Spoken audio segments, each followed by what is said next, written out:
Hey, everybody. We are back for chapters, let's see here, what is it, 6 and 7 this week Yes. of the Obesity Code by Jason Fung.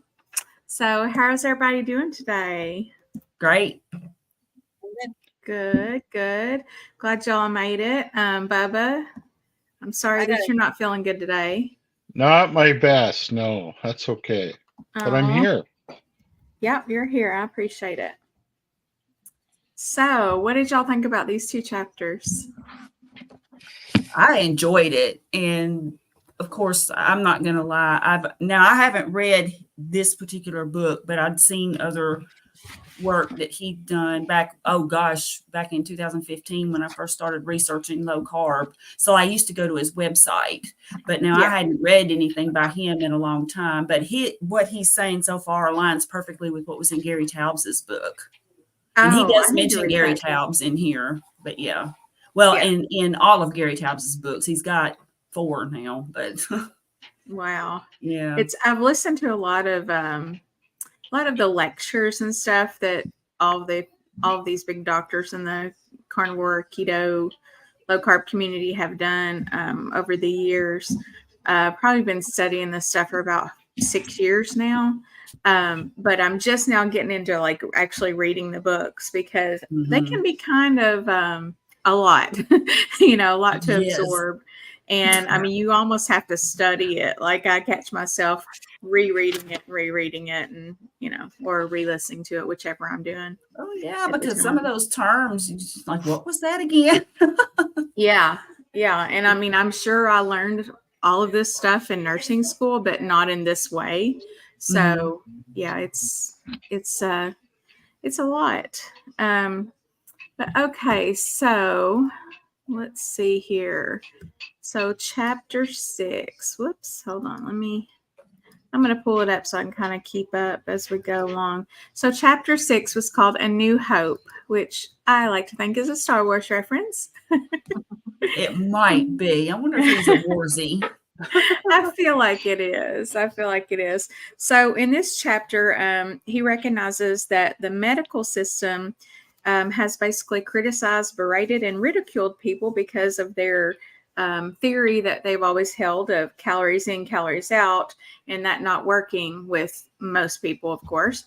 And I was happy that he recognized that, to have somebody, from somebody who's a reputable, prominent doctor, to recognize that they have done that to people. They've made people feel like they just weren't doing what they were supposed to be doing, when maybe that wasn't what we were supposed to be doing to begin with. Maybe it wasn't working.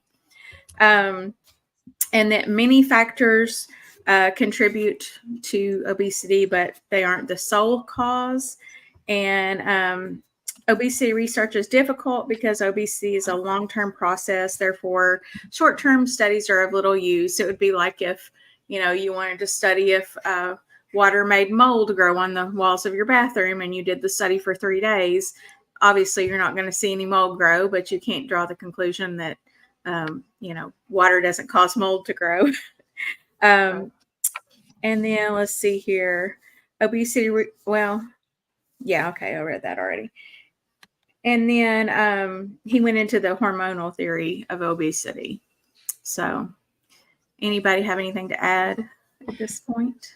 Just talking about the medical community and obesity, I've had both sides. I've had the blame thing placed on me, as far as, you're eating too much when I really wasn't. But I've also had the exact opposite, which to me is a little even more concerning. Like, I've been to doctors off and on my whole life trying to figure out what's wrong with me. But the vast majority of the time, none of the doctors mentioned a word about my weight, which to me is really concerning, because it is a huge, huge deal. And I don't know if the medical profession is tiptoeing around obese patients. But even my primary doctor, and I was literally, I was like morbidly obese, and the doctor wouldn't say a word when I go to appointments, which is like any other medical condition that you have. would they really just ignore it and not say anything? Yeah, that is concerning. I found that with mine, she was a lot more metabolically unhealthy than even I was at the time. So Yeah. she wasn't saying anything. And I mean, I had that same doctor for years and years and years. But it's just kind of concerning that they don't address it. Well, and based on his book, it sounds like the studies are really not very helpful because they're like you said, short term. Mhm. They don't really tell the whole story of what's going on. And if you look like on page 70, where he lists all the potential theories about what causes weight gain, I mean, there's like a ton of these theories that none of them really play out. But then you turn around, and of course, this might be getting a little bit ahead, but then you turn around and the research done in insulin clearly shows that when you take insulin, whether it's exogenous or whether your body's making a bunch of it, whenever there's more insulin in your system, you gain weight. I mean, that's what happened to my mother after she was diagnosed with type 2, and they put her on insulin. And the next thing you know, she just starts gaining weight. And then she needed more insulin and more insulin. And then she was taking fast acting and long acting or short acting, and it just snowballed. So it's weird because and he said in the book, doctors know this. They know when they prescribe insulin that the people are going to gain weight. So it's kind of like, hello, Bueller. Well, they probably don't associate insulin with people who aren't diabetic. I don't know. Have any of you ever had a doctor decide to check your insulin levels? Yeah, I have. As opposed to your blood sugar. Your blood glucose. No. The only one for me has been a functional medicine doctor who she is an MD, but she went into functional medicine practice, and she probably would not have done it otherwise. Mm-hmm. Yeah. Now, I asked for mine, and they did it this last time when I got labs done, but that's the first time I'd ever had mine done, and I'm 57. Yeah, I mean, it seems kind of crazy that they wouldn't have that as part of routine testing. But they test your blood glucose levels, but they don't test insulin. And I don't know if over time that will change, but it seems like that should be part of routine testing, especially if someone is gaining weight. Yeah. Yeah. So, Bubba, you had yours tested? Yeah, I did. My actual sugar levels were normal. No, I mean your insulin. There's a difference between testing blood glucose versus testing insulin. Blood glucose is a normal blood test that they run. No, the only thing they did on me is the fasting test, right? Mm-hmm. But no, not the insulin level. But I have a whole other theory, though. Are you ready for this? Mm-hmm. Sure. I just thought this up. Are you ready? Yes. Yeah. My ex has a Japanese voodoo doll that inflates.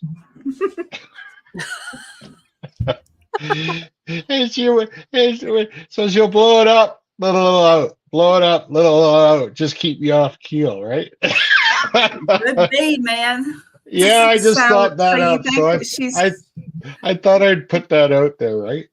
So you think she's got that today with your gout? That explains it for you. Oh, the piano. Yeah. Well, she's told me that she hasn't pulled the pins out yet. So, but anyways, no, we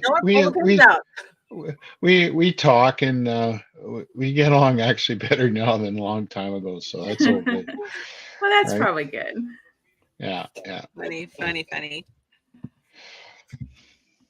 Okay, so insulin and cortisol are the two hormones that will cause weight gain, which I think I knew that prior to, but basically said that leptin and ghrelin, they don't, cause weight gain, even though leptin makes you more hungry. But yeah, it's fascinating to me how all of the hormones work together, and it's. I guess, is this his theory, the hormonal theory of obesity? I took it that it was his theory. Is that right? Think, well, Dr. Bickman, if you've ever listened to him, he has a very similar in his talks. He talks about it in the same way, pretty much. And he's a researcher. I say Dr. Bickman, but he may just be professor. But anyway, he's in Utah. Yes, And Ben yeah. Bickman. Mm-hmm. And his theory is very much the same. A lot of similarities there. Yeah. So let's see here. I wonder if there's a correlation between insulin and uric acid. I mean, that all ties into one another, does it not? That's a good question. I do not know. Yeah, I would have to read up on that myself, to be honest with you. Because the one thing I find is whenever I have like a gout attack or something, it's usually in direct relation to the amount of stress I've been under. Like a lot of people say, "Oh, you're eating the wrong thing," or whatever. Cortisol. Yeah. So even when you like have surgery or something like that, your sugar will be up because of basically, I guess, because of cortisol, because any stress to your body can make your sugar elevated, thus making your insulin elevated, I guess. That would be my guess. So I'm pretty sure I was watching one of his videos and he was talking about how it's all interconnected. Oh, yeah. Mm-hmm. So this is the hormonal theory of obesity that he refers to. He says obesity is not caused by an excess of calories, but instead by a body set weight that is too high because of a hormonal imbalance in the body. Hormones are chemical messengers that regulate many body systems and processes such as appetite, fat storage, and blood sugar levels. But which hormones are responsible for obesity? And then he goes into the different ones. Let's see here. And in chapter 3, we saw the caloric reduction view of obesity relies on 5 assumptions that have been proved to be wrong. This hormonal theory of obesity avoids making these false assumptions. Assumption 1 was calories in, calories out are independent of one another.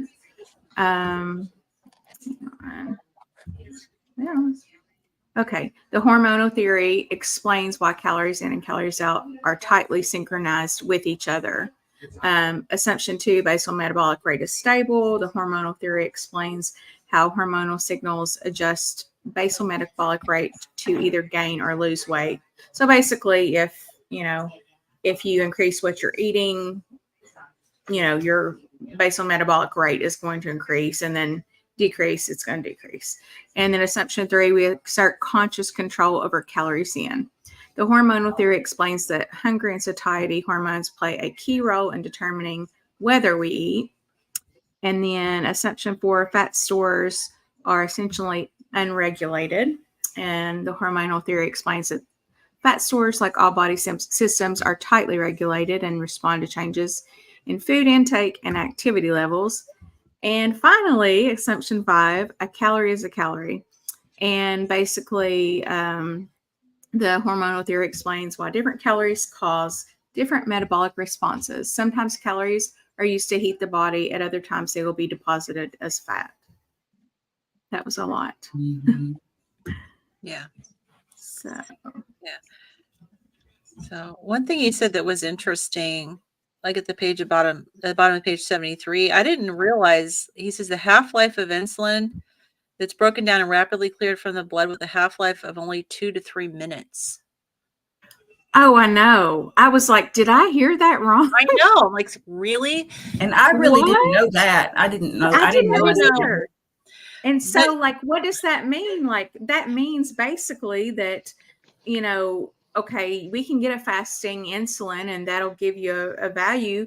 But then, like he said later on, you would have to have your insulin tested multiple times a day to get any idea of what it was actually doing. Right. And maybe that's why they don't do it. Probably so. That makes sense. Maybe they need to test it at certain intervals and to really see like the ups and downs and the average and all of that, because that was I would think a fasting would still be relevant though, kind of like how a fasting glucose is relevant. Right. But it wouldn't be very relevant to test your glucose like that throughout the day. So, very similarly, Well, your it makes insulin. me wonder. It makes me wonder, though, if there's a difference between how the half-life when it's actually being used versus when you're more resistant and it's just floating around in there. I mean, I wonder if it breaks down like it does, because if you've got too high levels of insulin and it's not really being used, then maybe that kind of, and we'll find out later, I'm sure. But that was what made me think about it, is like maybe if you're really efficient at using your insulin, that Yeah, and I'm it thinking doesn't though last as long. that like the more that you, like if you keep eating a bunch of carby stuff or you do a lot of snacking, you know how we've been told that we have to snack all the time. So Right. you're just constantly producing that insulin Right. because its half-life is so short. So it's not in there that long.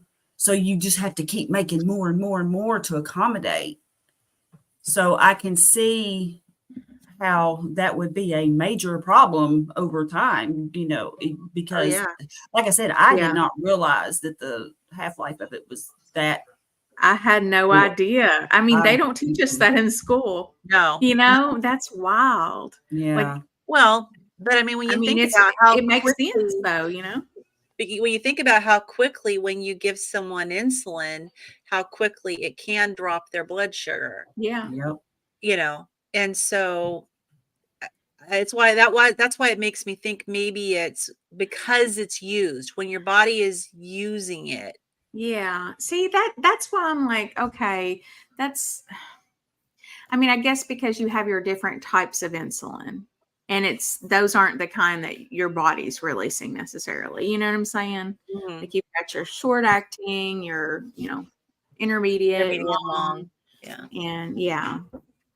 It's really complex, and actually the whole concept of being insulin resistant is more complex than it sounds. Mhm. It's just, I don't know. I learn something new every day, that's for sure.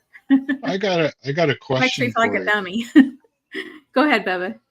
Well, sometimes when I watch videos or I'm reading something, they talk about how obesity isn't related to calories and exercise and stuff. I find that a little bit on the scary side because it could cause people to think that they don't need movement and blood flow, and I really think sometimes, you know, that's a bad message if people are getting that. Right. Not That's a saying good that, point. right? Yeah. Because I think you it's know, also an interpretation of, because a lot of people are intimidated because they know they can't move a lot. Some people can't even hardly get up out of their chair or do much of anything, and so they've just lost hope. And I think a lot of people put that out there just to say, no, start eating this way. And then here's what's interesting, though. A lot of people I've watched who have lost, like, for an example, carnivorous me, Amanda, Mhm. she was very limited in what she could do. And then as she got to feeling better, she wanted to do more. Yeah. And I'm mhm. like, Yeah. already seeing that in myself. mhm, Same. Yeah. Yeah, that because I couldn't do anything. I was limping everywhere, and if I tried to go out and walk, I was always I'd injure myself. So I've just losing the weight. So I guess knowing that you don't have to exercise to start getting the weight off, I think is really helpful when you're really morbidly obese and you just because you injuring yourself is a real issue. I mean, when you're mhm. really morbidly obese, you can't go and all of a sudden start pushing your body. You're going to hurt yourself. And that happened to me. Like I'd tweak something and then I would be out for another week where I was limping all over the place. So but yeah, once you start to get to a better weight, you want to start exercising because it is important. You need to you need to exercise because it's good for your body. It's good for your heart. It's good for everything, and get your blood flowing. Get good for your brain. Yeah. Mhm. And it does also increase your basal metabolic rate just by Right. building that muscle. So, in a sense, I get how they're saying, that it's not that important, but it does help, for sure. So we Oh can't yeah. just totally discount it. Yeah. Do you know Uh, who the second oldest group of longest living athletes are? Who's that? They're boxers. It's Hmm. because all Why the is that? cardio with their arms closer to the heart. That was the theory. Like I was doing some boxing about 20 years ago, and that's one of the things that uh, Al, who Hmm. was training me, told me about. That they weren't that great for CTE, but as far as heart health and things like that, they're in excellent condition even in their later years. I wonder if, like, with boxing, if they're doing this, just doing the boxing as a sport, they do these little, like, kind of hit type exercises because they go their back and they're kind of just slowly moving around a little bit, and then they go intense, and then it lasts for a little bit, and then they back off, and that's kind of like the hit Mm-hmm. way of exercising. Bursts of intensity and then bring it down, and then bursts of intensity and bring it down. That's a good point. I bet that has something to do with it. Yeah. When you're doing speed drills and everything's timed, right? Like when I started, I'd do 1 minute on the heavy bag, and then I would gradually build it up. And then you would do 10 rounds like that or 20 rounds like that. Then once you got that down, the next week you might start with 1.5 minutes. And you would just keep going until you're able to do that. And then when you got that down, then you went to 2 minutes. Mm-hmm. And it was killer. It was absolutely brutal. Yeah. Okay, so I wanted to point out something that there was two big shockers to me in here, or just big surprises to me. And one was what we just talked about with the insulin, and then the other was this. Well, with the insulin, only lasted a few minutes, basically.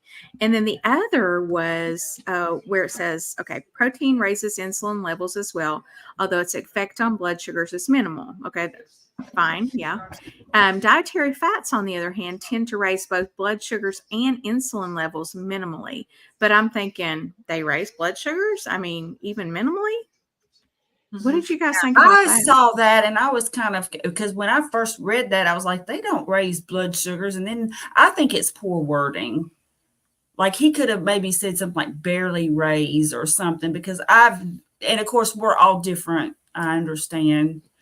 But like when I was really into doing experimentation and testing my blood sugar, I was just, trying different things. This is when I first got started a few years ago. And I would eat something and like the fat in the protein barely budged my sugars. Yeah, I Well, mean, I I think guess the like you key- said, maybe he was just saying, I don't know. I didn't know it did Yeah. at all. I think the you know. key might be in the previous paragraph, because he talks about how the proteins, the carbohydrates, and the fats are broken down.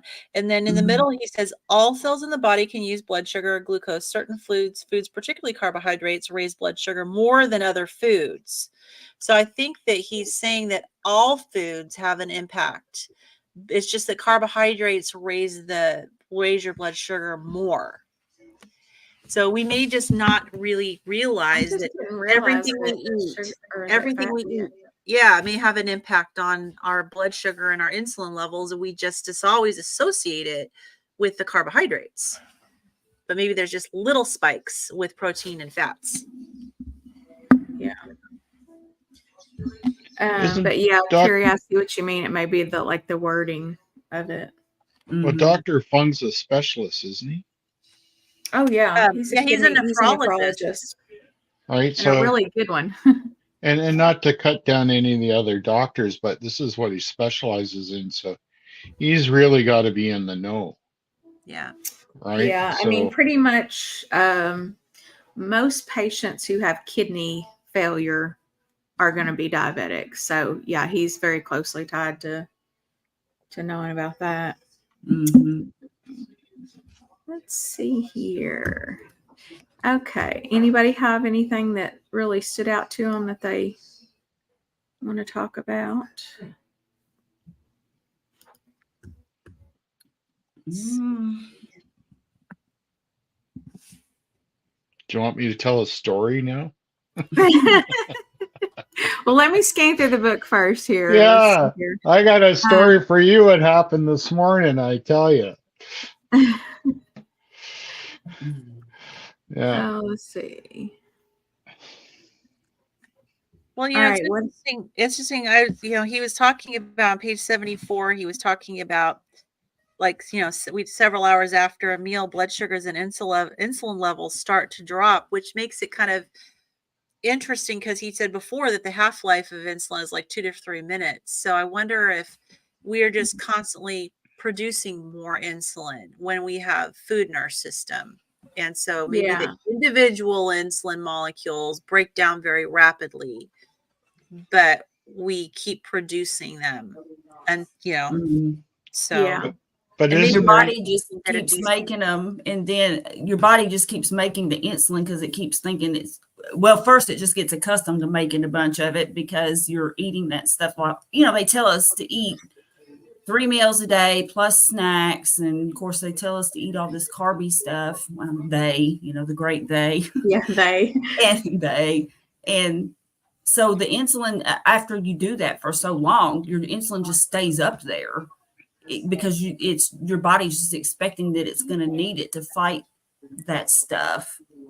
And I think that's why the fasting insulin is so important, because then you can tell if the body is continuously making insulin or not, like how much it's making. And of course, likewise, the fasting insulin is not going to do any good if somebody's a diabetic, because or not if they're a diabetic that takes insulin, because that would throw that off. So they have to get a C-peptide instead in order to know. Yeah. This stuff's so complicated. I swear, it's like you think you understand it, and no, you just skim the surface.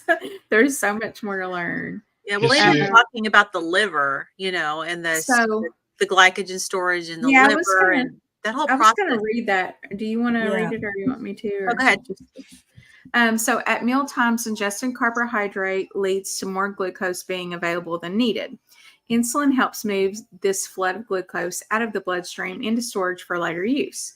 We store this glucose by turning it into glycogen in the liver, a process called glycogenesis, basically creation of glycogen. Glucose molecules are strung together in long chains to form glycogen. Insulin is the main stimulus of that glycogenesis. And then we can convert the glucose to glycogen and back and forth again quite easily. But the liver only has a limited storage space for that glycogen. So once full, that's when the carbohydrate excess will be turned into fat, a process called de novo lipogenesis, basically meaning making new fat. So I always see this in my mind as, your body or your insulin being like these little fellas that are just like cramming it in there, like, here, let's cram some in the liver, cram more. No, it's full. Okay, now we're going to cram it into the fat. And, they're cramming.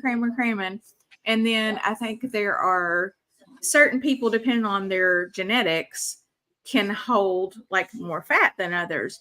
And they say it's actually, if you can get really, really fat, it's actually kind of like a good thing in a sense, because, that's how you get your like tofu thin on the outside, fat on the inside people versus your people who get really, really obese. It's more of like a genetic modification that has enabled them to store more fat, and thus get, I don't want to say less sick sooner. You know what I'm saying? Does that make sense? No, it does. It does. In other words, it's a mechanism that keeps their sugar regulated, and it also just, so like somebody who doesn't have that tendency, they would develop diabetes sooner. Like their glucose levels would be elevated sooner. But the people who are that way, they continually just grow more fat cells. I'm not sure if it's more, because there's one condition, or when I say condition, I mean like circumstance, where you, in other words, I don't think you grow new ones very often. There's a situation when that happens, and but then the ones that you've got just keep getting bigger. So I'm not sure which is the one that we're talking about. I've always heard that once you get them, that you can't actually get rid of them, that they just shrink. That's you know, what I've Maria heard. Emmerich's husband Is that right? did a presentation. Yeah, he had done a presentation at the low-carb event in it was low-carb. It was in Tennessee. It was at Montgomery Bell Park earlier this year, and he was talking about that. And I had sort of vaguely heard about it. And apparently, it's rare that you develop new ones, but there are people who do, and there are certain circumstances when that happens. And and he was seeming to relate it to the whole insulin. Like, this guy's blood work was all perfect. And he was like, I can't remember how many pounds he was. He was like 800 pounds. It was just a case study. And the guy had given permission, to share and everything. And it was, but he just kept growing. He actually grew new fat cells instead of like I said, it's rare. And I'd like to delve more into that, because I would like to understand it, because that's not something because you're always told that you just have the fat cells that you have. Yeah. And I guess most people do. So it's just interesting. Yeah, we're getting into stuff. It's like you can just get off into the weeds, and then you're like, oh, now I've got to go learn about this. Okay. But it is true that you can be very obese and your blood work can be great. Mine was always that way. My blood pressure was always really good, and my blood sugar was good, and until fairly recently, it started to go up. And so I think that the obesity may be a protective mechanism for certain people. And I feel like that was the case with myself, but it does eventually catch up. It wasn't until I was, in my 50s that I started getting my blood sugar, like my hemoglobin A1C started to go up into the pre-diabetic range. But I had an aunt who's passed away. She lived to 93, and she was always the obese one in my family. And she lived off of fast food, and she'd eat like a half a gallon of ice cream in one setting. And her doctor said even into her 90s, her heart was like a teenager, and she never became diabetic. I mean, it was just like defied all reason. So I just think there's got to be some component to it that we don't really necessarily understand about the fat and the protective nature of it.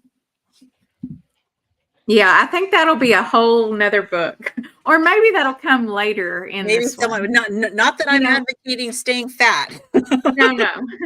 Well, but that's why you do have these people that are, they're so adamant that like you can be healthy at any size. Like, I get where they're going with that, because your blood work can look perfect at a lot of sizes, but it's because your body is like adapting and trying to like I said, shove it in here, shove it in there, and and it's a lot genetic too. There's a lot of it that's genetic. Susan had a question. One of the blood tests they did in ER showed no ketones. How can that be right? How can that be right, as I've been carnivore since July? Could I have a fatty liver? So I've heard Dr. Chafee say that just because you're carnivore doesn't necessarily equate with being in ketosis. I think it has something to do with the amount that you eat. What do you guys think? Like the amount of protein, because I know that if you eat a certain amount of protein, you're going to produce enough glucose to keep you out of ketosis. So I think it has to do with the protein to fat ratio of what we eat, because you don't necessarily, just being carnivore doesn't necessarily mean you're in ketosis. Yeah, but I've heard Dr. Berry address a similar situations, and he has said that your body like doesn't make as many ketones, and because you use what you make, and so you might have that makes sense too. That does make sense. So you have like maybe a trace, or you don't even show any, like, especially if they tested the urine. And I don't know, she says blood test. I know the urine test doesn't end up showing ketones. It's not accurate initially. Yeah. it's not Yeah. accurate, but he said that don't worry, don't stress about if you know you're eating that way and you know there's not carb creep or something like that that's happening, then it's just likely that your body Yeah. is just more efficiently using the ketones and therefore you're making what you need so you don't need any extras. That makes a lot of And sense. and also it depends on what time of day you test. When I was eating 100% carnivore, but I would test in the morning and I would be very, very low, like not even really, just like right on the verge of even being in ketosis. Yeah. And I was getting really upset. And then, I learned that, of course, as you're sleeping throughout the night, your body's going to be using that more. And then you should test later in the day, basically. Mm-hmm. Which I don't test a whole lot, but I do like the data. I realize everybody's always like, oh, you don't need to test it all. Okay, fine. I like data. I'm a weigh every day person just because I like data. I want to have that chart where, I can see the trends. It means a lot to me. And I'm the same way with my labs and such. So. Yeah. And regarding the fatty liver, the carnivore diet is really good for people who have fatty liver. Your fatty liver tends to improve on the carnivore diet. So I'm curious as to what brought that question up. Did you have elevated liver enzymes? You can get some imaging to show whether or not there's fatty liver. But or maybe just because we were talking about the liver right before this, maybe possibly. that kind of planted the seed or something. If you did have a fatty liver, that would quickly resolve eating this way, eating any proper human diet. And some people see a little spike in their liver enzymes after the people who have fatty liver disease, and then they go on the carnivore diet and they start to lose a lot of weight, and they can see an initial spike in their liver enzymes. And I was a GI nurse, so I dealt with this all the time. The recommendation from the gastroenterologist for people with fatty liver was to lose weight slowly, because losing weight too rapidly and having all that fat coming out of your liver too fast can actually cause a spike in your liver enzymes, but they do tend to resolve. So it's not a reason to stop. It's just a kind of an FYI. Yeah. Like I said, very complex. It's just so much. I don't know. All right. Yeah. So I was curious. So was this from when she was in the ER, from when she had the chest pain? Was that Susan that was? Mm-hmm. It was It was Susan, her. Yeah. Yeah, she said it was, they did it when she was in the ER. Yeah.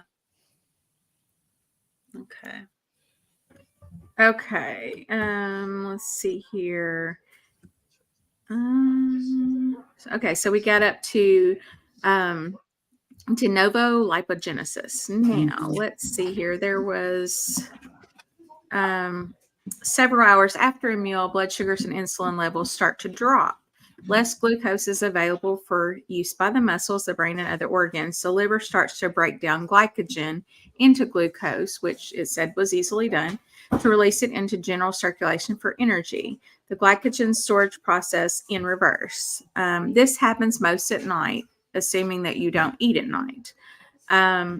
Glycogen is easily available but in limited supply during a short-term fast.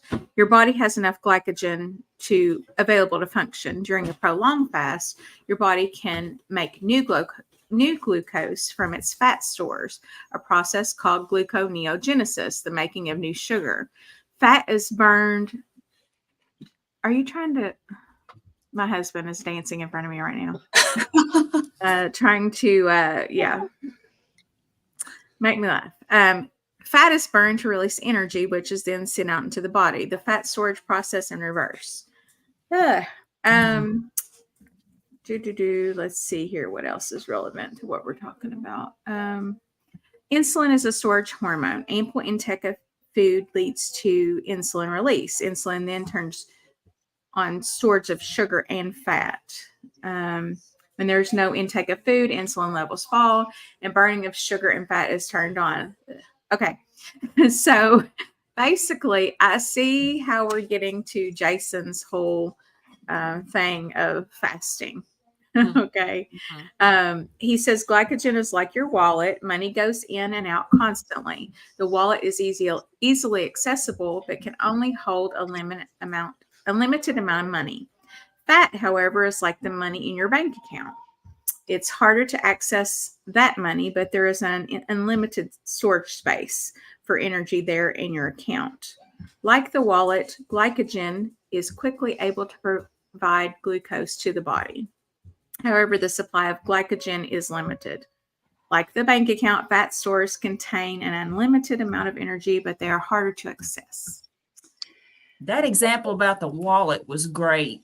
Yes, good. it was. The wallet in the bank account. Yeah. Yeah. I had And that in my notes. I was like, yeah, that's a Yeah, really if you good keep analogy.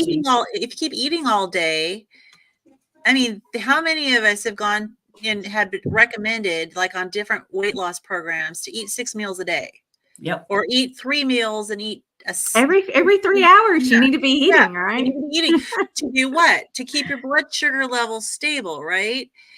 Which, okay, that does work, but what is it doing Stably to high. your body?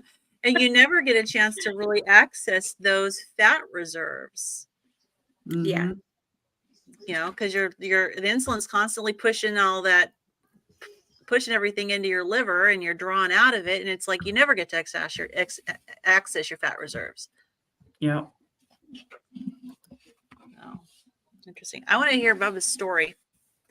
My Yeah, story. let's do it. Yes. What? Yeah, because I know we talked a long time, and you said you had a story. So I got the funniest message today.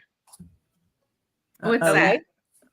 Well, Is it from another one of the girls? yeah, actually it is. Actually, I think Kimberly, when we were chatting a couple months ago on Instagram, did I send you a picture of somebody I dated from Seattle? Didn't I do that a few months ago? You sent me a picture of somebody, but I'm not sure if it was somebody you actually dated. Anyway, so I get this message today. It wasn't on Instagram, it was, well, Messenger, from somebody I dated, I don't know, maybe 5, 6 years ago, something like that. But we always stayed in contact and stayed friends. She lives in Seattle, probably the most beautiful person I've ever gone out with in my life. Absolutely stunning. So I get this message today. She says, "Oh, I've been watching your channel. How come you don't talk about me on there?" well, there you go. Now you have. So Yeah. So now you did. so Okay. now you're out there now, and Here you go. so That's what I decided to do was, if she wants to be talked about and have some recognition, I've offered to do a live stream with Paulette, and we'll get her on YouTube. But she has to talk about the low carb diet, so study up, sis. Yeah, Yep. That's right. she's kind of funny, but I thought that was kind of funny today. Yeah, and that was the one you sent me the picture of, I believe. Yeah. I live Okay, about so 20 miles north of Seattle, so we're neighbors with her. oh, Oh, are you? So you're Mhm. not far from me then, Where are you? Victoria. Oh yeah, I'm in Snohomish, which is just a little bit east of Everett. Oh, okay. Oh, so So, you're up there in Canada. My husband's from BC, oh, where from? Squamish. Oh, okay. Was he in the logging industry there, or? No, but his father was a diesel mechanic and worked for the railroad. Oh, okay. Yeah. Yeah, we've got family in Victoria. Oh, wow. We'll have to go for a carnivore meal when you come. Yeah, there's another carnivore that I know that is also from Victoria. So maybe we need to, and I know Amanda's from Bellingham. So I've been to one of her meetups. So maybe we need to have a Pacific Northwest carnivore meetup. Mm-hmm. That'd be cool. Yeah, there's a few more. I went into this shop when I was doing the cold therapy, and these guys, they were selling mushrooms, like psychedelics, and they had this cold therapy group where you go jump in the ocean, right? So I'm talking to the young guy on the shop, your average surfer looking dude with dreads and stuff. And he was actually a registered, what is it, sports therapist or sports nutritionist. He was ex-vegan and ex-vegetarian for 12 years, and he switched over to carnivore. Oh, interesting. Yeah, the guy's as thin as a rail. Wow. Yeah. I feel like we see He's- that a lot, online anyway, with people. Yeah. Yeah, it was very, very interesting talking to him. I didn't expect that out of him when I saw him. I thought I'd start hearing Bob Marley songs or something like that, right? Well, it just goes to show you just can't tell, I don't think there's a stereotype for carnivores. Yeah, No. there's really not. Yep. Okay, so let's see here. All right, so back to our book here because we're almost to chapter 7 and we're almost at an hour. So let's see here. So basically, increased calories in and decreased calories out does not cause obesity, but is instead the result of obesity. So that makes sense because we definitely know that people do want to eat more and more and more. We know that that's actually a thing. I have always suspected that it was hormonally regulated, but I just didn't understand the whole, all the ins and outs of it. The body set weight is tightly regulated.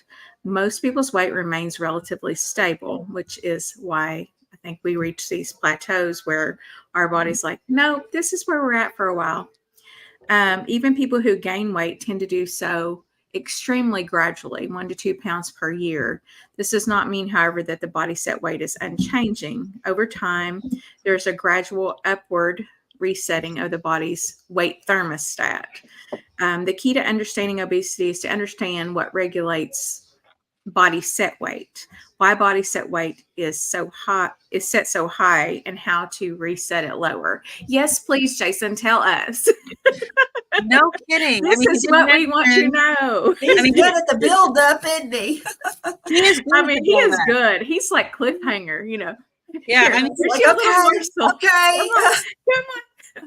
he did mention that it's the hypothalamus that Yeah, I tells was the getting ready to body. read that next. Let's Yeah. see.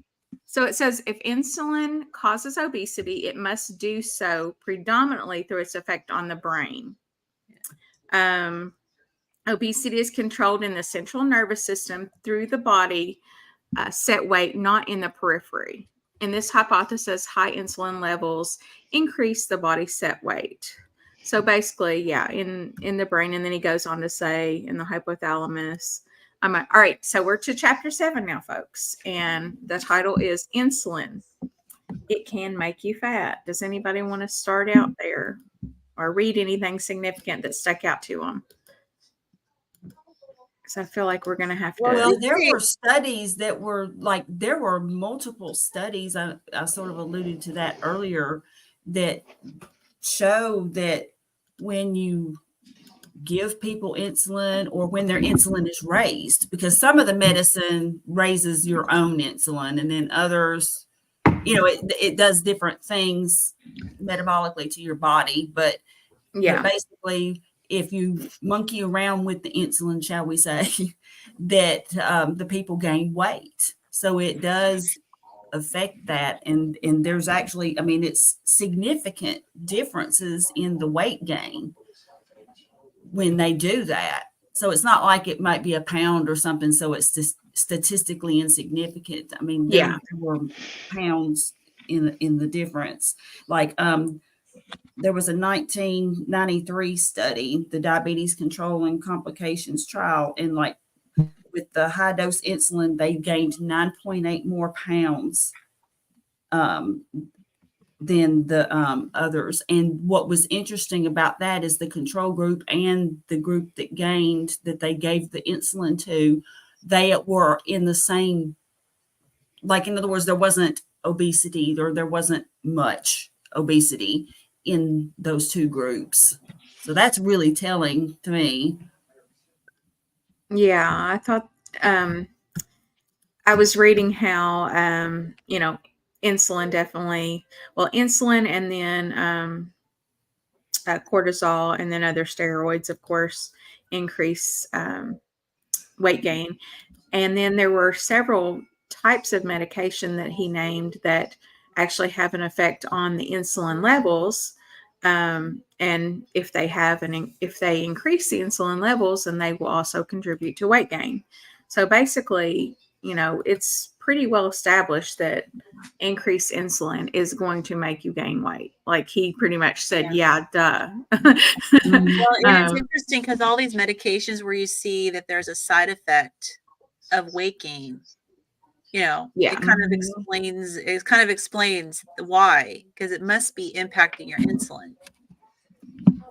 Yeah. And, that's probably in the fine print, how we get the little packet that's this thick and it's got fine print that you're Or the pamphlet, the leaflet that's in there, you have to unfold it. Yeah, that's what I was talking about. Yeah, and then It's the like all that font little is like 0.020. Yeah. It's It's ridiculous. like, this medication it'll help your psoriasis, but you may have sudden death. You may have bleeding from your eyes, intense anal itching. Right. Just all these horrible things. Or death. Or sudden death. Yeah. Well, it's interesting when he reviewed all of these like oral diabetic medications, it was so clear that the ones that were targeted towards insulin made you gain weight, and the ones that were really more targeted towards just suppressing glucose didn't. So there's like a real correlation there that was really obvious, even within the diabetic medications. Yeah. As far as their mechanism, how they worked, and the link to weight gain. So I was thinking, well, if I was diabetic, I would love it for my doctor to tell me that there's a difference between medications. Let me know. And I feel like they don't tell people too. When we give you this insulin prescription, it's going to make you gain weight. And not only is it going to make you gain weight, but anywhere that you inject it, you're going to form little fatty pads there. That's right. So, yeah. Like, I feel like they don't tell people that. I almost can guarantee you that they don't. Yeah, you have to inject in different spots all the time, or else you'll get these big, just fat lumps or whatever. If you have sudden death, consult your doctor, Mike. If you have sudden death, please consult your doctor. That's right. That's like, it reminds me of like some of those lawyer ads where they're like, if you or your family member has died from this horrible drug that there is, let us know. We might be able to get you some money. Yeah, I'm already dead. Seems so slimy to me. But likely not, because we warned you ahead of time it might happen and you took it anyways, right? Yeah. Oh, and don't worry, these drug companies have a whole fund set aside for usually, but when this happens, where they get sued. I can't say who I worked for, but I used to work for indirectly a drug company. And some of the inside memos that I saw that were things that they knew. They knew for years and years that it was causing these people to have this cancer, that cancer, drop dead, whatever. And they just kind of well, let's just keep that on the low, let's not tell anybody just yet. Let's get a few more $1 billion out of it. And then we'll pay out, and then if we have to, we'll take it off the shelf. But let's not rush that. Let's wait till we make some more money off of it. It's disgusting. Yeah. Oh my gosh. Like extra boobs. Oh, that's a pleasant thought. Oh. Oh man, that's funny. But anyway, okay, so it is 5:55. So we're doing pretty good there. Is there anything else from chapter 7 that we want to cover? I feel like a lot of chapter 7 was basically going into like different drugs and what else did you guys get from it? That was, I think, the main thing. He kind of summarized and then like just went through the different drugs and was describing the effect and kind of why the effect was there, if there was one.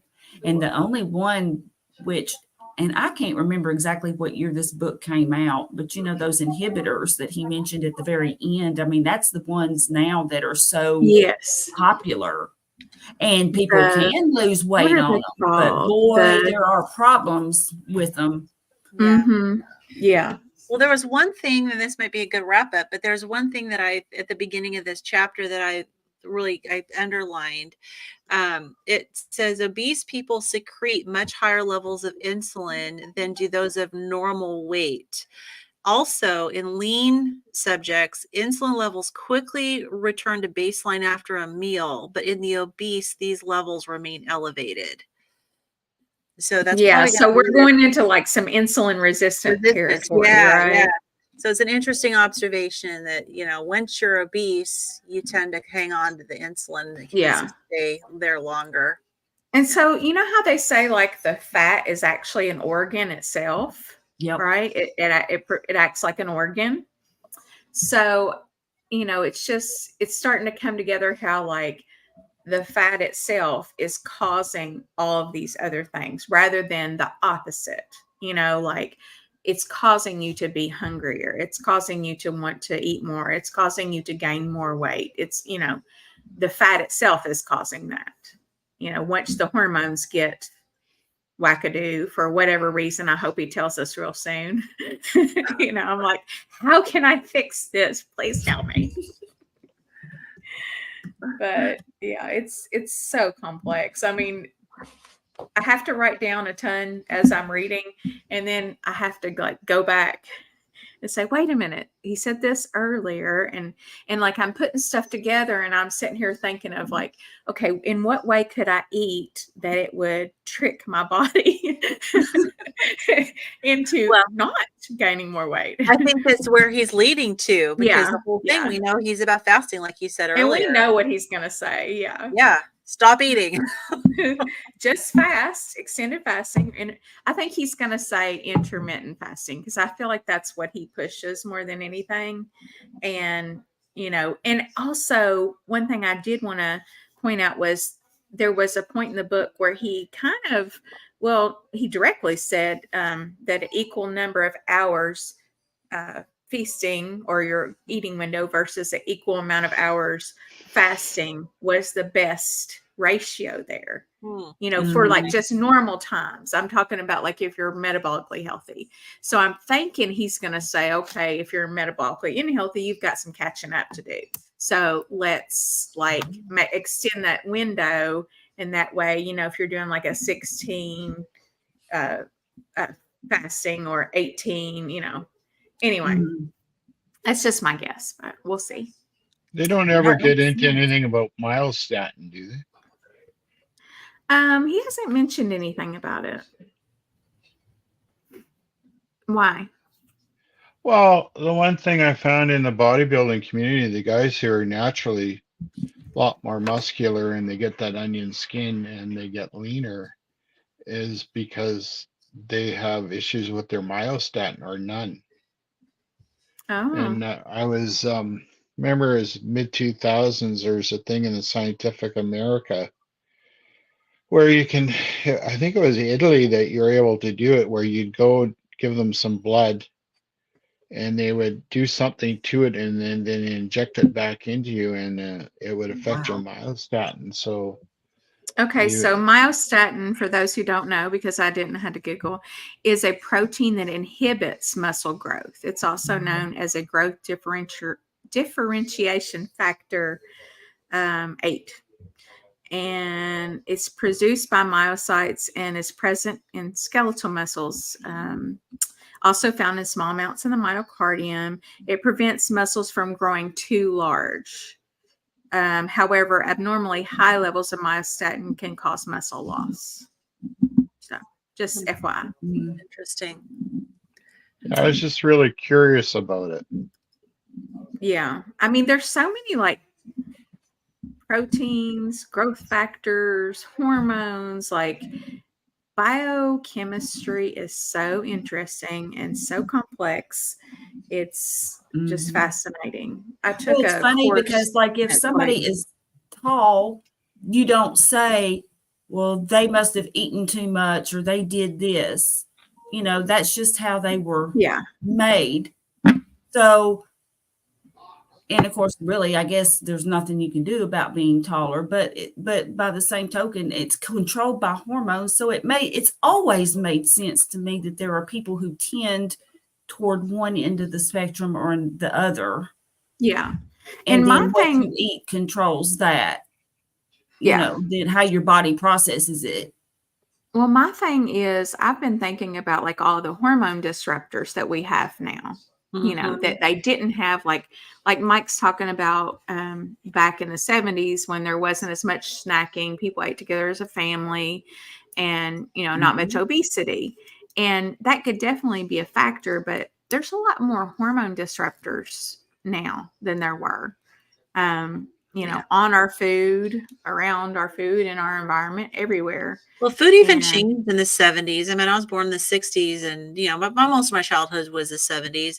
But even then, the food was becoming less whole food. And I remember my mom, she bought margarine. I grew up on margarine, and same. yeah, horribly unhealthy. And I didn't start gaining weight until I was in my 20s.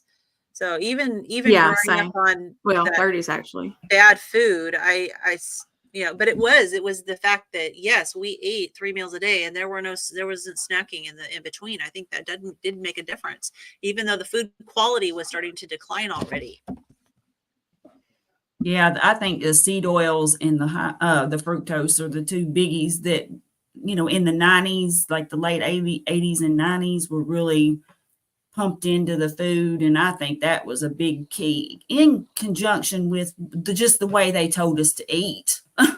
Yeah. What they said is healthy. Yeah. All right, guys. Well, it's been just over an hour, so I don't want to hold everybody too long. I really appreciate you guys coming and chatting with me about this book. It's an amazing book, and hopefully Dr. Fung doesn't get mad at us for reading too much out of it. But I think that we're probably selling some books for you too. So hopefully, what chapters are for next week? Okay, so what do you guys think? Because I want to get like a consensus on it. I picked 2 for this week because I thought last week 3 was a little much, but I guess it depends on what chapters they are too. So what do you all think? Do you want to do 2? Do you want to do 3? What do you want to do? I think 2 is good, especially since we've got Thanksgiving coming up. Yeah. Well, yeah, true. I mean, we could just do 1 even. Although chapter 8 is how really long small. is it?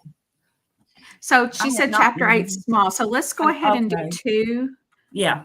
And are you guys able to do it on Sunday with this? Yes, I am. Okay, Sure. I am. So and I got to figure out how to get the link sooner.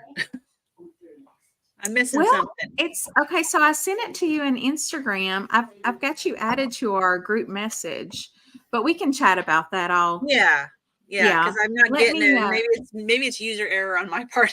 Okay, so everybody go ahead and tell your channel name in case somebody wants to follow you. And we'll just go around real quick and then we'll end the stream. Okay. Start with Bubba. Robert Bubba Baker. Just about my life journey, trying to put the positive work out there. Yeah, Bubba's got an awesome channel.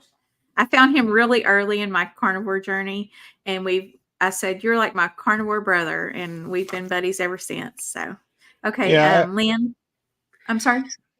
Sorry, I Bubba. have taken a little bit of a break from it lately because, life gets busy, right? But, it is what it is. And I'm going to get ramped up again more this week and we'll see where it goes. Yeah. And I mean, Bubba likes to include other things like, some philosophy, some positivity, just some normal life stuff like we've all got. So I think that's pretty cool. Yeah, we can Okay, make it all. Lynn, what'd you say? I keep interrupting you, Bubba. I'm so I sorry. said we can make this diet too complicated, right? Life is Yeah, simple. that's We gotta. true. Yeah, just eat the good food, and it's gonna work.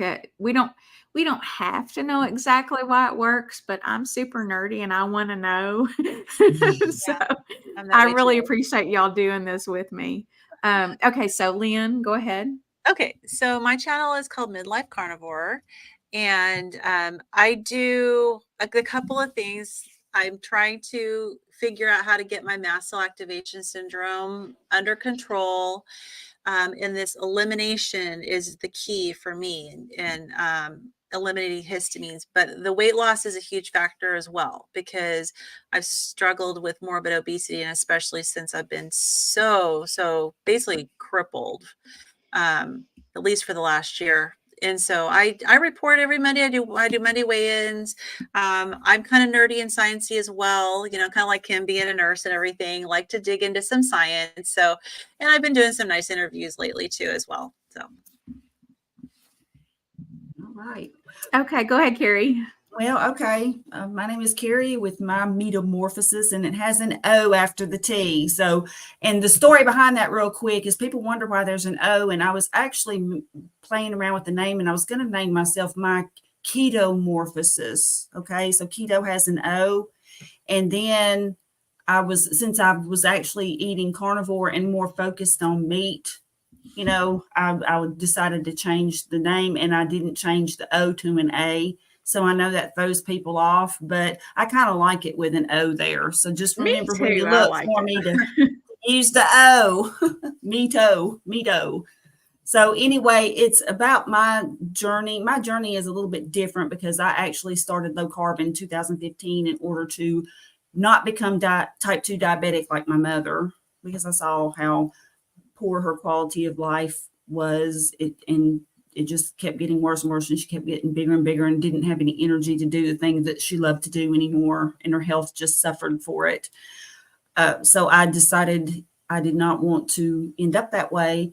And so that was how I started low carb. But I just talk about, after I started carnivore, what happened was I ended up losing weight that I didn't need to lose, because I actually wasn't doing low carb to lose weight. And I had lost a few pounds, but I got down to, as a carnivore, down to 110 pounds at 5'9". So, and I've always had like these strange eating habits. Like I used to eat every other day when I was a kid and just stuff like that. So I've just always had these weird idiosyncrasies that just make me me. So I'm working through all that stuff, tweaking my diet, and also doing body weight exercises and trying different things like the hula hoop. And of course I do my morning walks, and I also post inspirational things. Like I try to post the sunrise every morning. I've been doing that for a few weeks now. I love that. And to tell everybody to have a great day, use little shorts to do that. I like to try to spread some love and help everybody start their day out good. So anyway, that's Yeah, me. that's awesome. All right. Well, I'm Kim, Nurse Kim on YouTube, and I am just basically a low carb nerd. So I've been studying this for about 5 or 6 years, eating mostly this way, alternating with periods of just eating whatever the heck I wanted to eat whenever I wanted to eat it. So I'm trying to be, I'm trying to hold myself I'm trying to hold myself accountable.